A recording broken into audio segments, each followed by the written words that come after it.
everyone, and welcome to, wait, what day is it? Monday. That was weird. Hi, it's Monday, and it is good to be with you guys here today. Hey, Avery. Oh, go man, go hell, or I feel like I haven't yet figured out how to say your name. Connor has joined. We're going to be talking to Conor Daly this evening. I feel like it's like a nightcap for everybody. Maybe, if I can get this to work. Maybe you guys with me here. Maybe. Now you get to see my house. I'm not sure that I'm going to get. There we go. Welcome, everyone. Thanks, Don Lawton. I see you. I hope that works. Oh, I don't know. Can you hear me? Yep. I feel like my sound is really loud. Hey, Mom. What? Hi, it's nice to see your face. It sounds good. Okay, good. You have so much facial hair. Yeah, this is quarantine Connor. Yeah, you say that with so little enthusiasm. Well, I'm not super thrilled about it, to be totally honest. Yeah. Well, I'm on a scale of 1 to 10, how is quarantining treating you? Well, Good, huh? I'm Good. still okay. Like, we're not sick. That's good. Still alive, playing a lot of video games. Like, So, like, video games like the iRacing video games, or video games like Forza? Well, we'll go with iRacing and Forza, but realistically, everyone knows me, probably a lot of Call of Duty as well. Which, it is what it is. It's fine. What's the beverage of choice? My sister-in-law wants to know what the beverage of choice for both of us is. I'm friends with Alexander Rossi, obviously, big fan of his, and big fan. He got me into the bourbon game. So, cheers to you. Thanks for joining. I know this. Yeah. Cheers. Long time in the making. I don't drink by myself, so this is a rare occasion, and I'm excited to actually have a drink with another human. So. Well, you're not technically drinking, by yourself. You're with me. What's up, Marco? M.A. I haven't seen you in so long. Bourbon. Big shout out to Marco, great person, and supreme iRacer, although he's struggled so far in the iRacing championship, but I have a feeling he's about to hit his streak here coming up soon. Scale of 1 to 10, how good is he? I would say probably a 6.5. But that's good. It's better than me. That was with a whole lot of love. Rossi was saying that he was about a 6, not Marco, but that Rossi felt like he was about a 6. Well, I don't know. I think none of us really know how good we are at virtual motorsports. Mm-hmm. I don't think y'all are learning how good you are at virtual motorsports real quick, actually. Well, we're learning who really doesn't do anything else with their lives and sit on simulators. That's for sure. Who is that person right now? Honestly, it's most of the married guys. I'm really surprised. Like they're really putting in the hours. Like Power, Pagano, Sage is practically married, but he's also a big iRacing guy. Yeah. They're putting in some serious hours and some serious work, and I can't get into it. Dude, you have time. You have like Call of Duty time. Well, yeah, you got the time. You're quarantine Connor. I'm trying. I have put in, despite my attitude towards it, which I am trying to take it seriously. Like actually, like when we get in there, we've got even strategy guys, and like we're trying to take it seriously and do the best job that we can. But I also have to realize that like I'm sitting on one of my kitchen table chairs with a blanket over it. Like it's not going to deliver me the success that I dream of. But you know what? It is fun. So what you're saying is you don't get into the same zone in your mind. Like when does Simon dress up? Simon does dress up. Actually dress up in his fire suit? I do respect that. He does. Yeah. I have not got there yet, but if maybe I will. I don't know. I'm so bored that could potentially be an option. Okay, so how your length of hair seemed to be a bit lengthy. Like my face or my actual head? Your actual head too. I don't know. It's been longer. You look like literally a mountain man. Well, thank you. I'll take that. I've never been described as a mountain man before, but you know what? This is a new time in life, and this is a new time in the world that we exist in. So we'll go with it. Okay, so taking it back then, before most of these, I have started to say thanks to everybody who are out there on the front lines because you and you're bored at your house, and I'm not necessarily bored, but I'm at my house, and a big thanks to everyone who's out there because of course, like they're allowing us the ability to be here. Do you have anything you would like to say or add to them out there in the world, in the wild world? Well, obviously, I don't think we thank people enough that are in very incredible service industries. That our servicemen and women out there, not only in the military but also doctors and nurses and everyone. I think obviously they're doing stuff that I certainly couldn't do. Right. Not educated or skilled enough to do that. So yeah, I'm not going to comment. we appreciate those people because we all want to get back to real life. So hopefully, we get it all sorted out here soon. So, okay, wait. My nephew wants to know what your favorite color is. Green. That's my favorite color. He is going to be kicking rocks about that one. Well, there's a lot of green right there. So that's wait, take us around. What do you why. got? Show us your goods there. Well, there's just that, and then a bike. Are you riding much? And then that stuff. I don't know. There's James Hinch, and then that photo with me. It's really just racing stuff here. There's not nothing too exciting. We've got a photo there. Those are the first. Is this your actual home, or is this like? Are you living with someone? What's your living situation? Because I know. Do you not believe that I own a place by myself? That makes sense, honestly. Yes, this is my own humble abode. Nice. Congrats.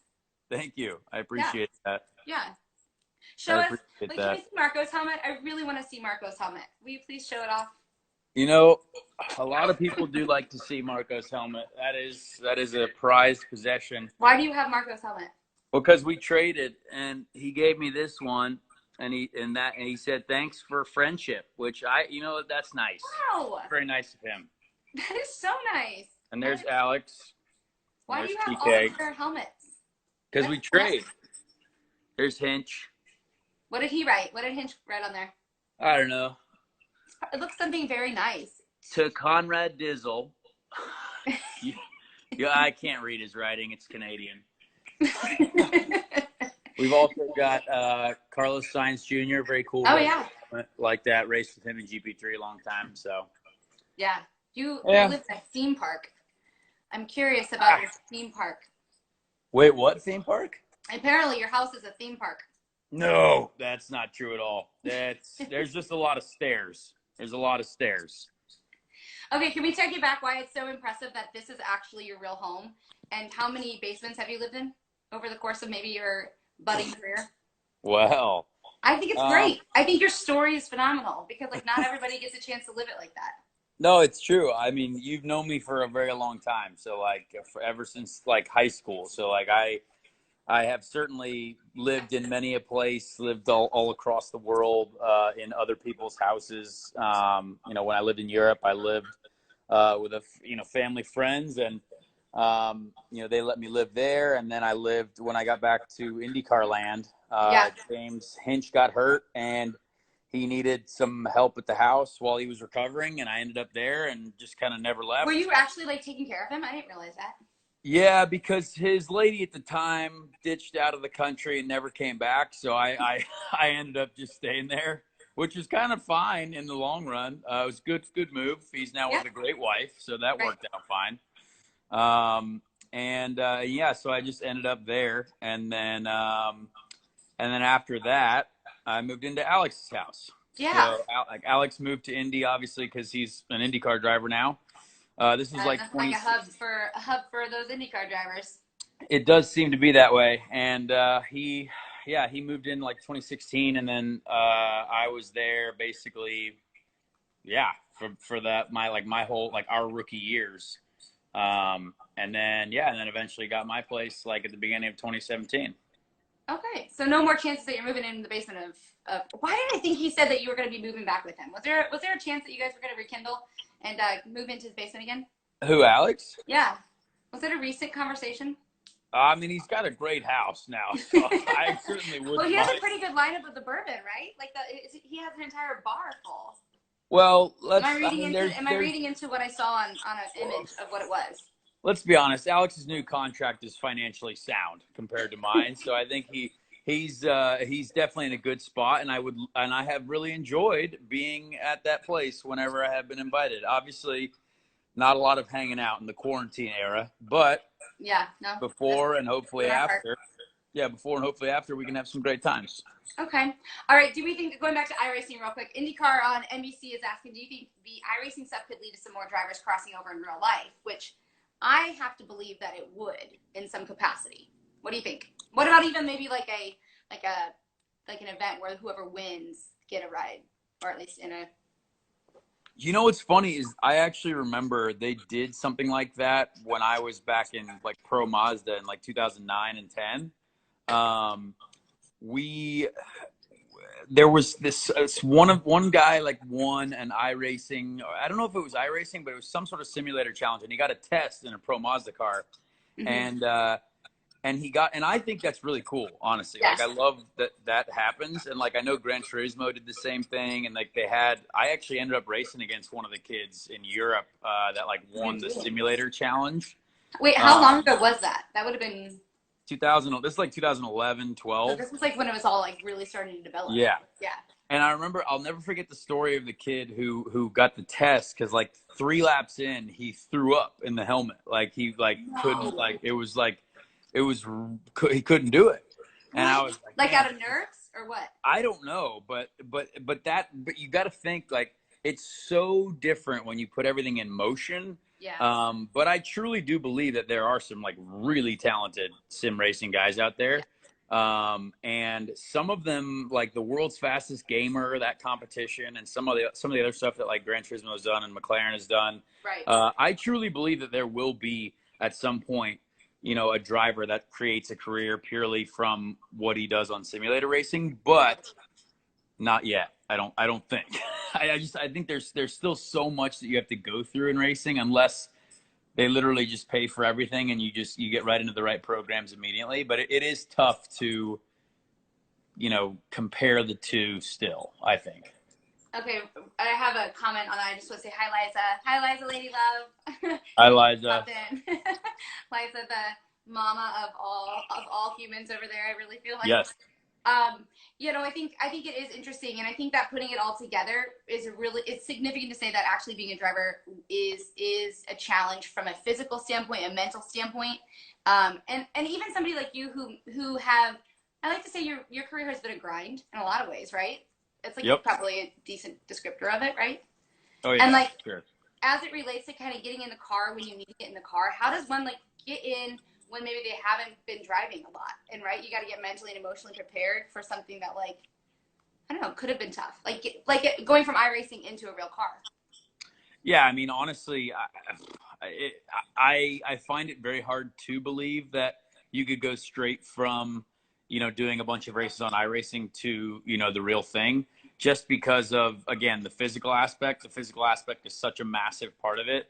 Right. You never want the car to be ahead of you physically, because once that happens and you start being driven by the car rather than you driving the car, there's like a huge opportunity for mistakes. So that's like, and you can get used to that, but it takes a lot of time. Like, it takes time to get to that level of race fitness. And like all of us IndyCar drivers, it's gonna be a tough, when we go back to racing. Yeah. It doesn't matter. Like we all train 2-3 times a day, whatever. Tony Kanaan never leaves his gym. Dude, but talk about a guy that has dedicated fitness man. Yeah.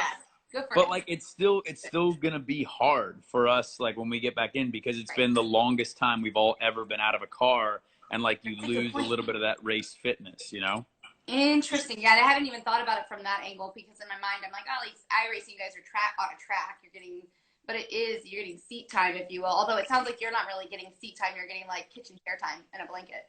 Yeah, but the funny thing is, having said that, I wear one of these little like heart rate bands. Does it get going up?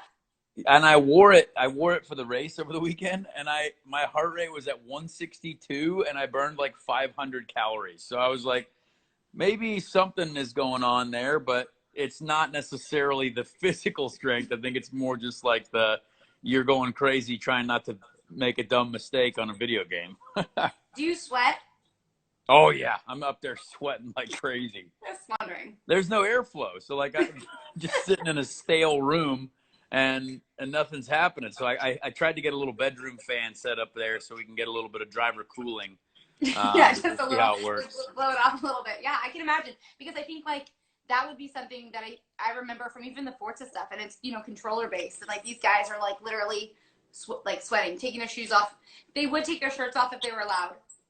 You remember that? Oh yeah, yeah. I mean, I definitely don't race in shoes. I definitely, the socks only program is helpful. I don't wear gloves, but obviously we've got Simon. He's won 2 races in a row, and he's in a full getup. So yeah, maybe I need to change what I'm doing. Okay, Marco has a really important question for you. He's a big fan. I know. Thank you. Yes, my love life, Marco. It's like a famine right now. It's really tough. No human contact. Are you you're true solo quarantining?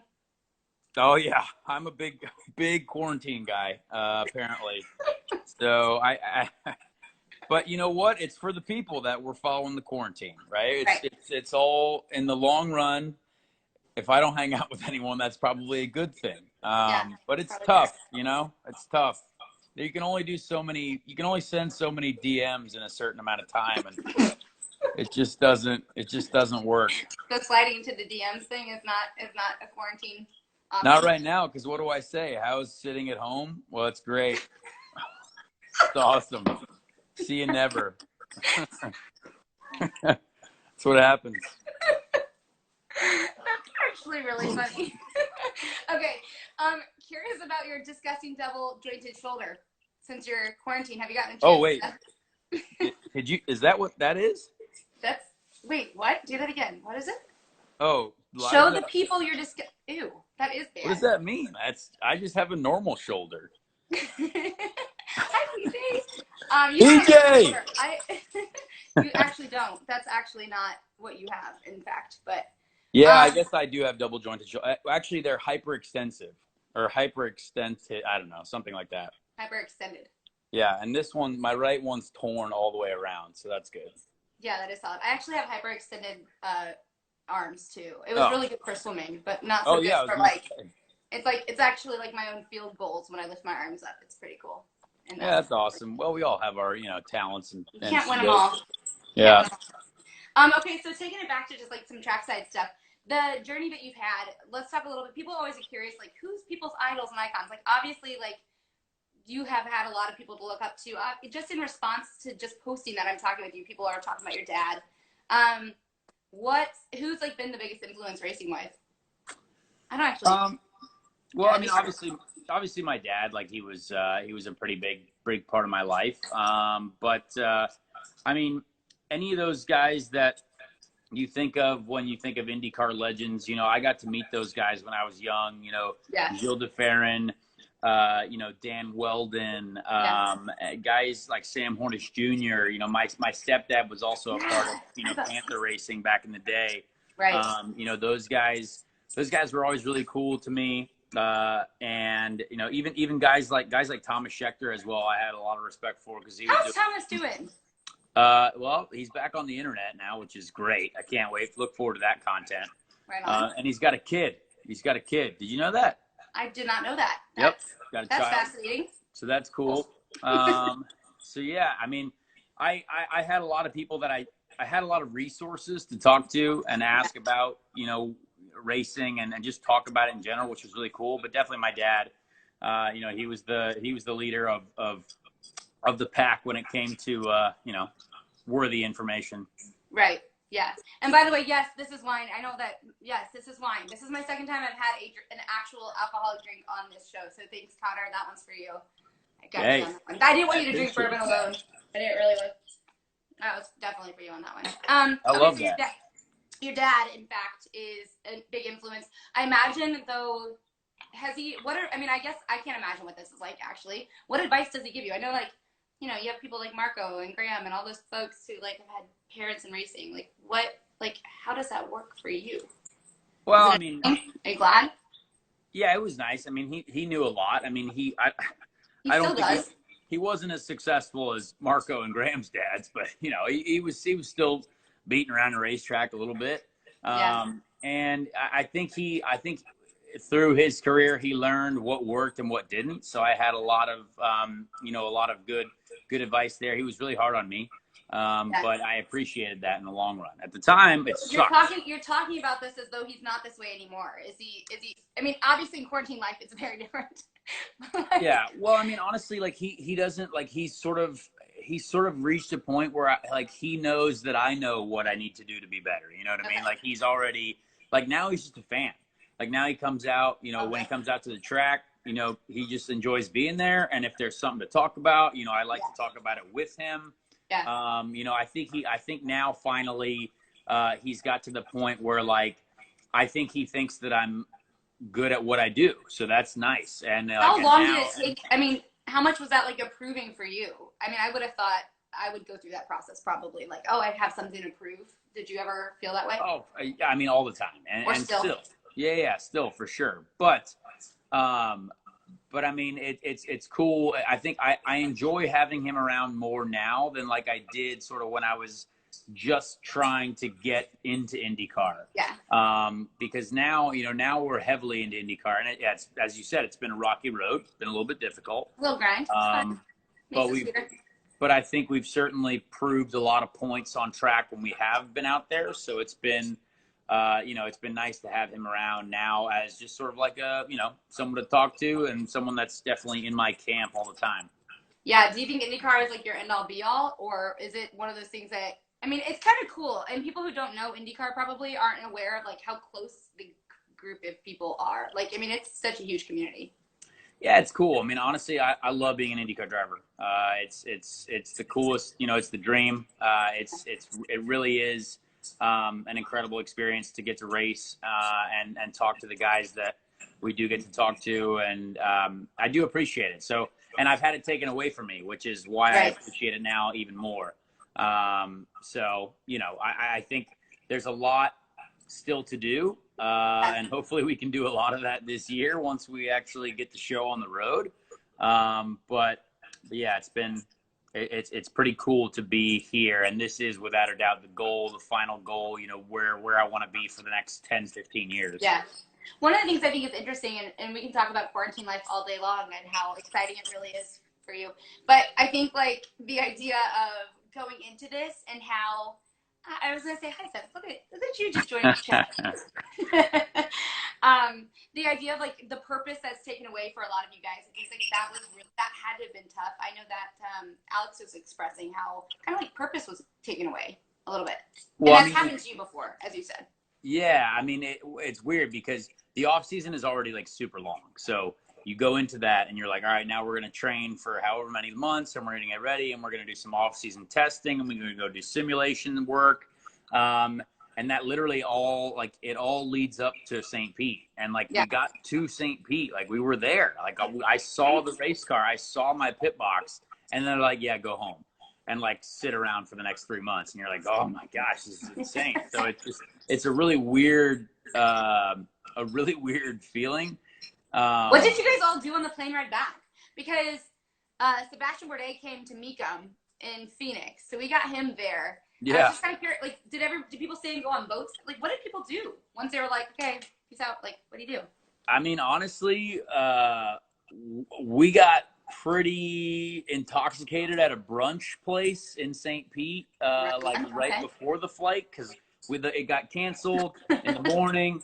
And then we went to a brunch area and we had an aggressive brunch. And then we got home and we still didn't know what was going on other than the fact that it was canceled. Right. And then we went to the next day. I just went to Alex's house. Me and James just went to Alex's house and we were well, what's going to happen here? I was we have no idea.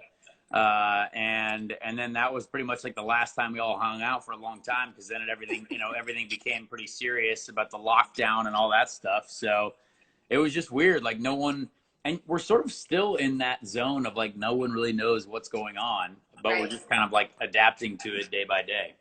Yeah, that was something I talked with Simon on here last week, maybe. I don't know, whatever day we're on quarantine. It was another one of those days in quarantine. And he was talking about the fact that what he is finding so interesting about this time, and especially as drivers, y'all are so adaptive, and how it was. Would you do Amazing Race again? Hold on, I want to circle back to that one. But that idea, like the word adaptive, like, and how even within the first like 2 weeks, how Fox and NBC was more like on the 3 week side on like how iRacing just like was pulled together into a full series. Like, how adaptive? Like, Yeah. Well, I mean, it sort of became, I've been trying to talk IndyCar into the esports game for like a long time. And then now all of a sudden everyone was forced into it. So I think it's going to be cool in the long run. I think it gets a lot of people, more engaged with IndyCar, a lot of young, sim racers, hopefully engaged on the IndyCar side. yes. But yeah, I mean, it just became one of those things where it's like, well, shoot, we have all this sponsorship and we have companies that have committed to us for the year. How do we give back to them? How do we get them involved? Yes. For me, the U.S. Air Force, obviously, and they, the U.S. Air Force have a gaming team. They have an incredible amount of young people in the U.S. Air Force. So, so we're trying to do a lot with them. And yeah, I mean, again, we're adapting as we roll every day. Yeah. How cool is it to be with the Air Force? It's the best. I mean, they've without a doubt been my longest, serious sponsor. You get to do it. I mean, have you gotten to like fly? I don't know. Yes, I've done two jet rides, one with the Thunderbirds and the other with the Viper demo team. No vomiting. It was awesome. It was awesome. Yeah. I can't imagine having. Will you fly an F-16 again? I will do whatever they want me to. Our plan, honestly, was me and Ed Carpenter to jump out of a bomber. Yeah. Like literally the Wings of Blue, I think they're called, the jump team. It's sort of what Bubba Wallace did at the Daytona 500. He like jumped out of the plane, like the AC 130, and landed at the track. Well, we wanted to do that too. Obviously, we didn't get to go racing yet, but I think at some point Ed and I will be jumping out of a plane with the Air Force, which is awesome. Thanks to everyone who's in the Air Force and all the other military, just supporting our nation and whatnot as well. Oh yes. Yeah.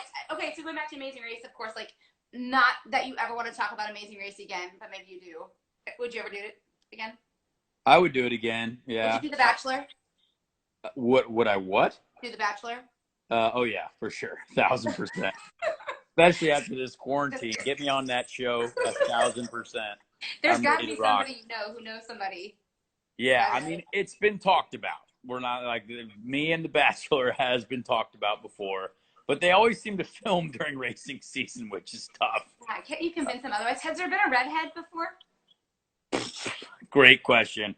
Probably not, because they know they're not that successful with women, but that's fine. We'll take it for what it is. You never know. Maybe with this beard, we can reapproach the question. But amazing, like the problem with TV shows is they take a long time to film. So like we were so lucky to be able to do The Amazing Race when we did, because it was 1 month of filming, and it was right after the season finished when we were transitioning from the Aero Kit car to like the new car. So like no one could do any testing and nothing was happening. Yeah. So like I honestly don't see anyone being able to do TV shows like that again until like we get a new car in the system. So is that actually on the horizon anytime soon? I don't know. I keep telling them pitch me for whatever TV show you can possibly find, because I'm ready to do anything, but we'll have to see. Quarantine Connor is like at a whole new level. This is so good. No, this is just regular Connor too. I was like, throw me on the television. I'm ready to ride. Well, now that's it. That's good to know that you're down for all the PR. Yeah, I just started this show on Netflix called Too Hot to Handle, and I was like, why wasn't I pitched for this one? I was like, this looks awesome. A girlfriend of mine was talking about it earlier today, and she was saying that for whatever reason, she was like, the guys have really good eyes and the girls have really good hair, and that was like her reasoning for watching. I haven't seen it yet.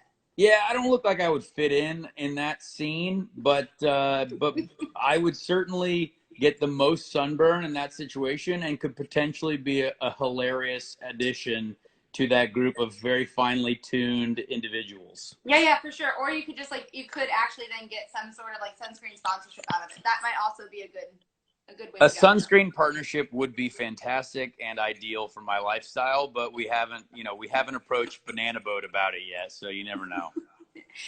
People are curious how you're doing now, Connor. I don't know. I mean, I'm okay. People are concerned about you. I am okay. We are doing fine. I get to play Call of Duty officially like twice this week, which is going to be exciting. We have another IndyCar race coming up this weekend. This week's actually kind of busy with like virtual stuff, so hopefully it goes well. Did any of your like Forza stuff help with this? I know that like it's a little bit of a different approach, but like, did you feel like, are you any better than well, Marco said he was a 4. Rossi said he's a 6. Yeah. Simon dresses up, so. But see, I can play Forza with a controller though. Like iRacing, I have to use a steering wheel and all that stuff. I actually really enjoy Forza like a lot. Like it's been fun to play that. And now Joseph Newgarden, did another big corporate deal with Forza. So now we're going to be playing more of that together, hopefully. So I think we'll get back into it here soon. I think he's doing an event tomorrow night as well on Forza. Yeah. But I honestly, like, I think I've always said it publicly. I've never been like a racing game guy. Like I've always, like, I've done so much real simulator time, like with Chevy and Force India Formula One when I was with them over in Europe. Like I got so used to all these simulation gigs that like I like that because that's like real and like that's doing something for my job. Whereas like this, what we're doing is tough. Like I really want to take it seriously, but I truly think it's either teaching me bad habits for real life or like just frustrating the hell out of me or like making me hate all the other drivers. I don't know. So it's I was going to say, is there anybody specifically that is standing out to you right now that like in the iRacing world, they're really annoying? No, I don't think anyone's annoying. I think there's just a lot of people that are taking it very seriously and getting very angry at each other, which I'm like, guys, look, let's not do that. Like, let's just take this down, like at least one step potentially. Like we don't want to come out of quarantine and suddenly there's no driver interaction because everyone hates each other over a video game. Like, I don't know. I hope that doesn't happen. It might happen though. It might actually happen. Well, you know what? Then I can't wait to see the fist fights that break out in pit lane over a video game. That'll be awesome. That I have a feeling it will. I hope so. We have seen some people throw some punches across, or at least try to throw some punches. They've swung in pit lane before. I'm excited to see potentially the results of iRacing. Yeah. It would be really funny to see some of the drivers, not really actually funny from the angle, but like that. Oh, no, it would be hilarious because we'd make Sports Center and it would be awesome. And I'm all in on it, but I probably won't be involved. I'm a lover, not a fighter. Yeah. But I would love to be in like the crowd. Like I would be someone's hype man for a fight for sure. Absolutely. Everyone needs their token hype man. Everyone could use a good hype man. Exactly. Okay. Well, that is fair. Have you cooked at all? No. Nope. Okay. I'm not a big cooking guy. How are you eating? What are you doing? I buy a lot of microwavable items. And nutrition. Good. I support the food delivery service here in Indianapolis. Which is yours of your choice? Well, all the local restaurants. You got to support them. You got to support the local restaurants. Cluster Truck as well does a great job. I don't know if you've ever heard of that when you ever come back to Indiana. Yep, Cluster Truck. It's like Cluster Blank, but with a truck. You know what I mean? So it's what you're putting down. I'm yep. But yeah, they do great food and they're downtown and they deliver right to my house, which is awesome. Okay. And then like I've tried to like, if I feel really exotic, I'll get sushi from DoorDash, like right down the road, which is great. That's living life on the edge, like for sure. Yeah. Yeah, big night out in quarantine life. I live downtown Indianapolis. Like I like to go out and like eat and like do stuff, you know what I mean? But you can't do that now, so it's hard. The amount of times that you've said that in the last 40 minutes, it's like I know. You just can't do that. My brain is going crazy. Yeah, it's horrible. Okay, so what about working out? Are you doing anything? I hear you're doing some good frozen microwavable deals. So look, it is all healthy. Like as dumb as that sounds, and as archaic as that sounds, me living off of a microwave, They make some great healthy dishes that are very easily microwavable out in the stores these days, and I appreciate all of them. But yes, I can go to Ed Carpenter's gym every day, which is great. At Okay. his house, me and him work out together, which is awesome. How is So he? How is he as a teammate for you? Ed's awesome. Ed's a great guy. He's hilarious. He actually cooked. We had hibachi night at his house last night, which was That sounds awesome. so good. Yeah, it was an incredible job. He did a great job cooking. And yeah, I like Ed a lot. I think I can't wait to actually get on track with him as a teammate. Yeah. He's an incredible owner. He's very supportive of the team, like during this time, which I Right. think is super important. Obviously, he's got a lot of employees. He's got a lot of people he's got to look after. Right. And he cares a lot about his team. So I think it's really cool to be a part of that organization. Yeah. Yeah, I can imagine so. And I'm sure he has from a wisdom standpoint and what he can offer in that way, as long as you guys are on real track racing. Actually, he probably has some great life lessons. Is there anything that he's actually said that's like insightful for life? I don't know. I mean, Does he he's, give you women's advice? well, Heather's wonderful, so Heather's great. Yeah. I mean, he's a dad. So like he's a smart man. He knows a lot about life. He knows a lot about racing. I'm very impressed that he got into virtual racing. I think that's been the greatest discovery of 2020 so far, is the fact that Ed plays iRacing with VR goggles on. So I'm very pumped about that. I didn't think, like, the guy didn't even open his Twitter account, and now he's tweeting, he's playing in VR. Like, this is a whole new Ed. So yeah, quarantine Ed at a totally different level for sure. I think it's great for the future. It's great for the future of the brand. But he hasn't offered like any like true at this point yet life advice. Well, we got to get into the heat of the season, I think, first. We got to get into it. How long have you known him? You guys have had to have known each other for. I mean, I've known Ed, but like I haven't really had many occasions to like really interact with him a lot, because we obviously train at the same gym anyway in normal life conditions at St. Vincent.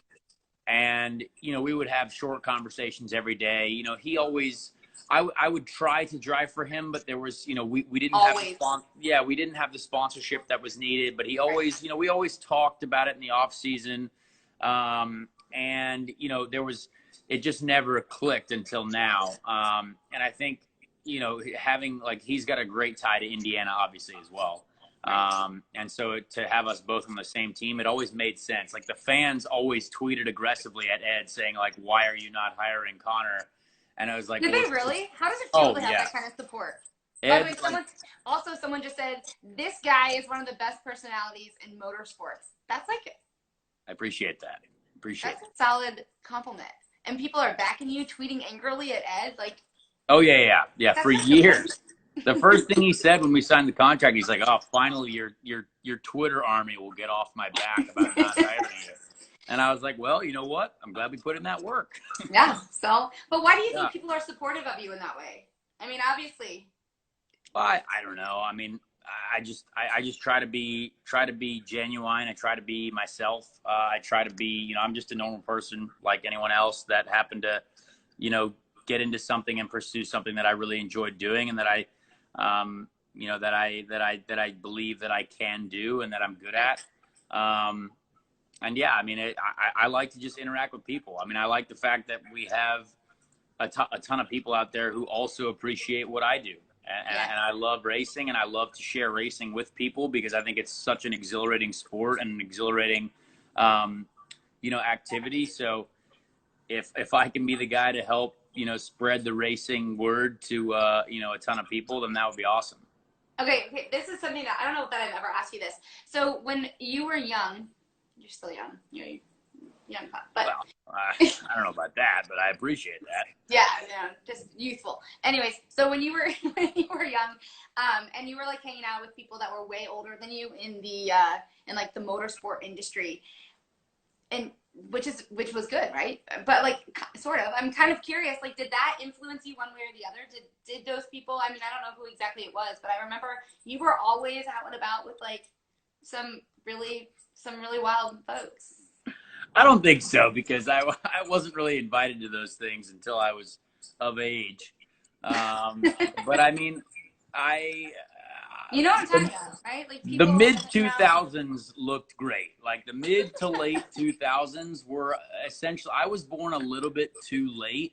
If I was born in like 1988, I think I would have lived, I would have been either more successful in IndyCar or would have had a tremendous time in IndyCar, like everyone did when there wasn't social media. We got to remember that mid 2000s, we had the Dan Weldon, Thomas Schechter, Marco Andretti, Elio Castroneves, Tony Kanaan, the whole crew of dudes just living life. And there was no Twitter sphere. There was no Instagram DM police.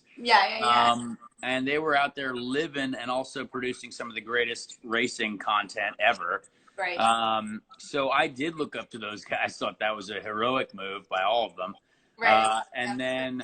And then, yeah, I was just a little bit behind them. But, you know, once I got to like my first Indy 500, I mean, I was 21. So I was 21. I was, you know, I mean, when Marco made it to IndyCar, he was 18. So like I was a little bit behind, and Graham as well. Like a lot of guys got to IndyCar so young. Right. Well, did that like was that ever a fear of yours that like you were actually kind of on the older spectrum of the young, right? Like, I mean, honestly, no, because I like the way my dad looked at it. Like we looked at Lewis Hamilton, Michael Schumacher, certain Formula One world champions. Like no one made it at 18. Yeah. Like it was always like Lewis Hamilton didn't get to Formula One until he was like 22 or something, like 21. And it was all about kind of building a base of experience before actually getting that opportunity to drive. Like I had an opportunity to race an IndyCar when I was 18 to sub for an injured driver. Yeah, but like my dad said no at the time. I think that was a dumb idea looking back on it now, especially because it was Ganassi. But wait, really? Oh yeah. This is like way back. You still ever talk to your dad about that? Yeah, but I mean, I totally agree with him at the time. I mean, at the time, I was 18. I wasn't fit enough to race an IndyCar at that level yet. I mean, I was just, you know, trying to be an Indy Lights driver at that time. Yeah. But I wonder what was Ganassi's deal? Like, was it a sponsor deal? Was it he saw something in you? What was it that like it was like, yeah, I'll give you a shot? Whatever. Well, it all worked out because Charlie Kimball got injured and he had diabetes and I had diabetes, so that it would have fit really well. Yeah. Storyline. Got it. But yeah, it is what it is. So yeah, I mean, I made it a little bit later than some people, but I also think I was trying to go to Formula One as well. So like I didn't really have my eyes set on IndyCar initially. I was trying to be a Formula One driver. And so then I made it to IndyCar even later. Like I made it like my rookie year in IndyCar, I was 24. So like that was way later than most of my friends or most of the people that I hang out with, except for Hinch. Like Hinch, I think was a rookie in IndyCar as well at like 24, 25. Okay. So like he was like the only similar model that I could follow of like, all right, we're okay for now. Like this is fine being a rookie in IndyCar at 24. Yeah. I think it's interesting because I would think, and at that point you have so much to prove, you have so much you want to be, you have so much that you know, like keeping up with the Joneses, like that pressure of like going into it at that point, I would have thought would be a little aggressive.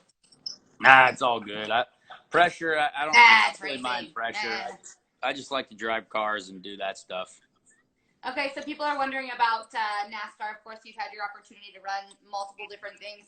What's the difference between the disciplines? I mean, you get behind the seat. Some people have had the opportunity to run all different, you know, sprints and, you know, NHRA or what drag, whatever people want to say, across it. Like for you, is there a difference or is it just getting behind the wheel? Well, I mean, I've been lucky enough to drive pretty much everything in the world except for an NHRA drag racing car, I think. You think you'd be good in that? No, I'm not in for that. Those guys and girls are wild people. I just don't even want to try it. I'm like, nope, that's you guys, do your thing. See, I think that's the only one that I would feel like relatively successful in because of fast reflexes. Maybe, I don't know, but I'm not going to be the one to try it yet because we'll see. We're not going to put it totally off the list, but like I've been, I drove a Formula One car, Indy car, NASCAR, sports car. I mean, I'm very, very lucky to have, done a lot of that stuff. And it's been fun. I mean, I will drive anything. Like having said that, like I'll drive anything. I'm confident enough to where like, if I show up to something new and I don't do well, I don't care. because like Yeah. I'm trying and I'm giving it like the best effort that I can, and I'm learning something. So no matter what I do, if I drive something new, it's going to help me in the long run, no matter what.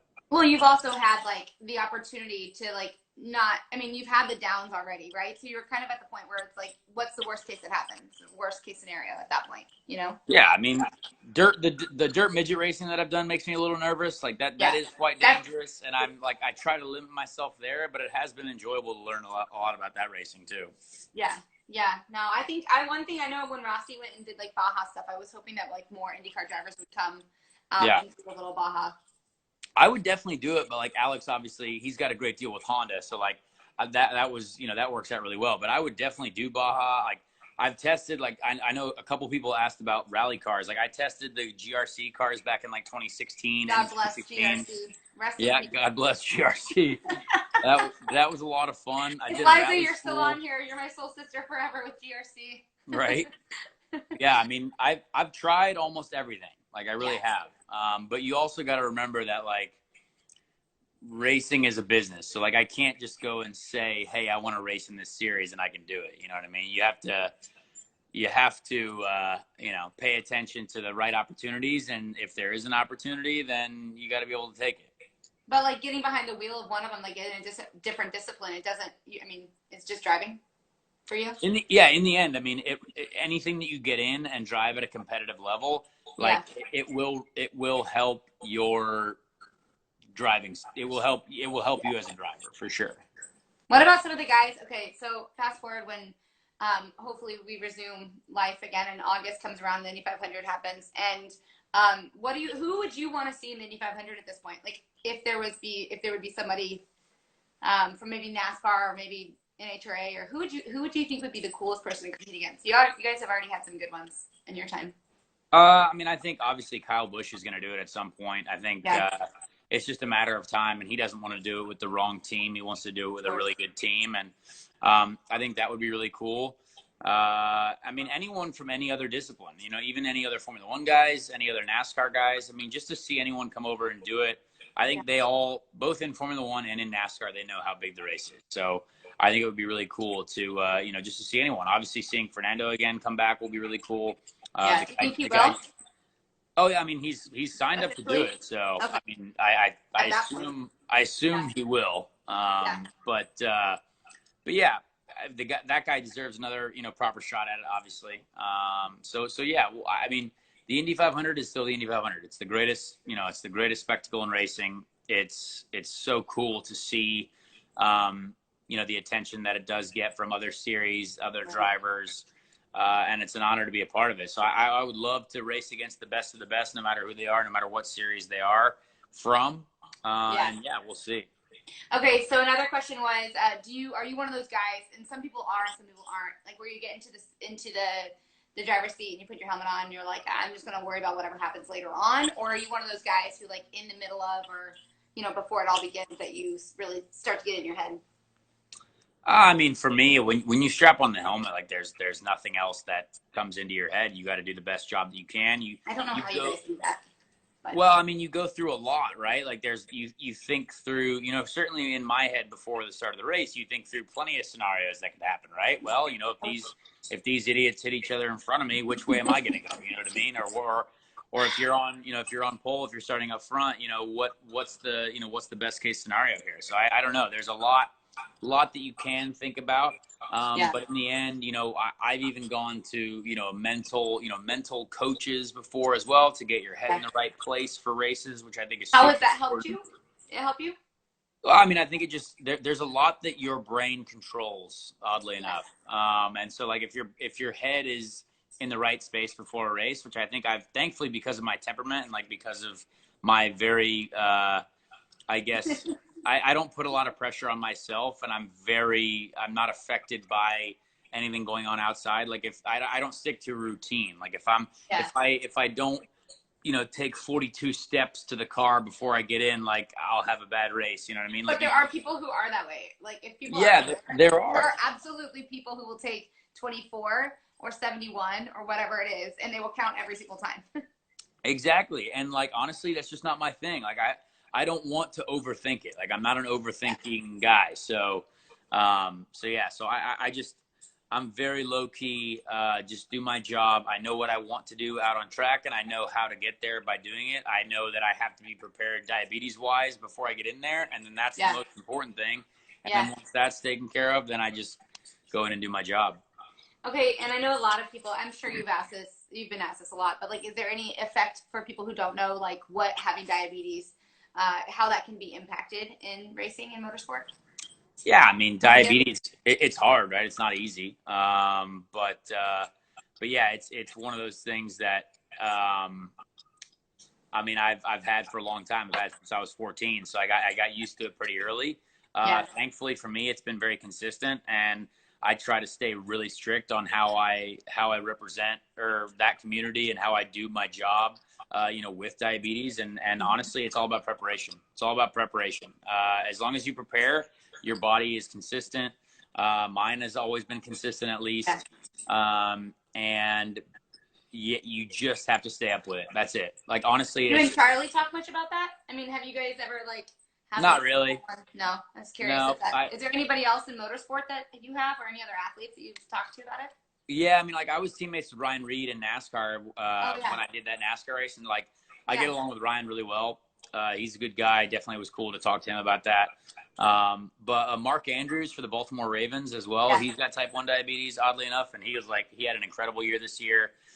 He's been really cool to talk to. But yeah, I mean, it's hard. Like, it's no matter what, it's hard. But like, it's not impossible. Like, there are people living with way harder situations and way more difficult, mountains to climb. So, you just got to do it. Like, it's literally just about doing it. Like, just do better. And I think like one thing that has sat with me recently, like, when you know better, you do better. And I think like along the line, like whether it just be in the diabetes world or whatever, it's like every time you like understand, oh, okay, like I'm now more aware of it this time. Each time you can do better with it, which I imagine. And yeah, you're learning all the time. Like, in life in general, you're learning all the time, but it's the same with diabetes. So interesting. What a fascinating. I know this is going to kick us off here soon. Is there any other if you weren't racing, what would you be doing? I don't know where that came from, but playing video games. No. Oh, good. Well, good news. You have all the opportunity right now to be doing that. I would want to do, like, I mean, now that I've done one, like, I want to do more TV. Like, I want to do, like, you literally know people who know people. You got there. No, but well, this is if I wasn't racing. Yes, I would use that.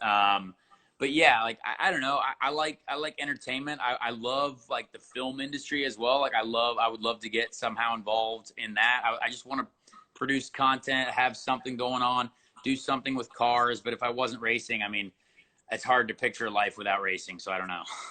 do you like classic cars? Can I bring you over to the Mecum world? Sure. World? I'll do that. Why not? Do you know anything about? I mean, it would be if you know anything about classic cars. I know you're like hanging with the president right now with your phone going. Do you have a class? What car? No, it's all right. Well, I have a Chevy Tahoe, thankfully, because I'm a Chevy team guy. But way to support. But here's the problem. See, we order new Tahoes. Well, I obviously just ordered one because I was with a new team. And I inherited Spencer Pigot's Tahoe from his life with Ed Carpenter Racing. Yeah. But I was excited for my new one, and I was supposed to get it 2 days after the entire season was canceled and the world was shut down. So it's sitting somewhere in a dealership, and I've been waiting. You have nowhere to go. I'm excited for it, and I am now asking for updates. Apparently, we might work out some deal in the next week to where we might be able to exchange the Tahoes. I mean, but honestly, you're not going anywhere right now, so. No, I mean, I literally just drive around 465 over and over and over. Honestly, that could be a very satisfying lap. I don't know. It's an oval. Start creating some lap times. Yep. But heck, I still also have the Subaru that you probably saw when I was 16, way back in the day. Still have that down in the garage. It's dead right now, but it still exists. Well, that's one of those ones. If you ever gave it away, or by give it away, that's so much money. But I mean, no, I'm keeping that forever. I would never sell it. That would be the one that for sure got away. Okay, this is gonna kick us off. Thank you. Cheers to you. Thank you for Oh joining yeah. me. I gotta get Are my you all glass. yours? Oh, okay, or not. Cheers. Thank you. Sorry. Appreciate you. Yeah, Stay thank safe. you. Stay fun. I don't know, whatever I don't else know. you're doing in quarantine life. Do Well, better. you've got better weather than me, so enjoy it for us both. I got you. I will. I will. It is a little bit weird because the beaches are where I live are open and people are kind of like walking, just like trying to get outside a little bit. That's and nice. It is. You have downtown Indy. Give it a little love for me, will ya? Did you just compare downtown Indy to a beach? Oh my god, it's depressing. You can order support my local over there. We'll talk to you later. Yeah. All right. Yeah. Thank you. Bye. Yeah.